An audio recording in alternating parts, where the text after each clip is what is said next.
परंतु याचा अर्थ असा नाही की आता लोकसभेच्या निवडणुकीमध्ये मला तिकीट मिळणार नाही म्हणून गप्प बसवण्यासाठी हे पद दिलं. अजिबात असा कुणीही समज करून घेऊ नये.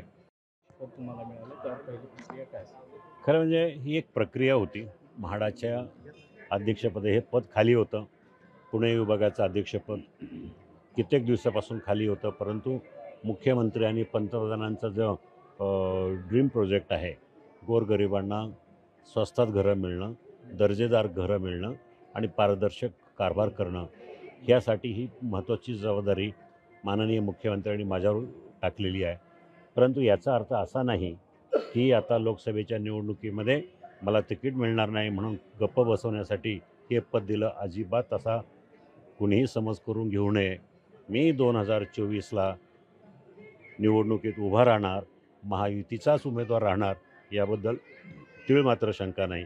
तर ही प्रक्रिया होती. गेल्या दीड वर्षापासून मुख्यमंत्री साहेबांच्या मनात होतं की आढळरावसारख्या ज्येष्ठ नेत्याला, अनुभवी नेत्याला अशी काहीतरी जबाबदारी जर दिली तर त्यांना लोकांमध्ये फिरण्यासाठी किंवा लोकांची कामं करण्यासाठी अजून बळ येईल, म्हणून योगायोगाने हे पद मिळालेलं आहे. तसं काय, बाकी निवडणुकीचा ह्या पदाचा काही संबंध नाही.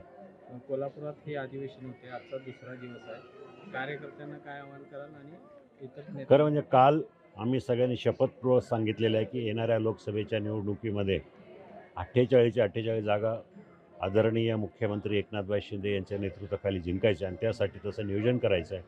सगळे कार्यकर्ते महाराष्ट्रावर पेटून उठलेले आहेत आणि कुठल्याही परिस्थितीत काही जरी चर्चा इकडं तिकडं चालू असल्या तरी 48 जागा महायुतीमधून निवडून आणायच्या हा आम्ही सगळ्यांनी चंग बांधलेला आहे.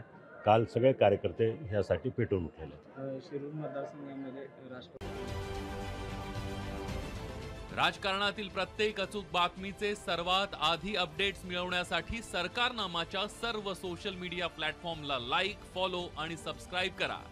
तसंच सर्व नोटिफिकेशनसाठी बेल आयकॉन प्रेस करायला विसरू नका.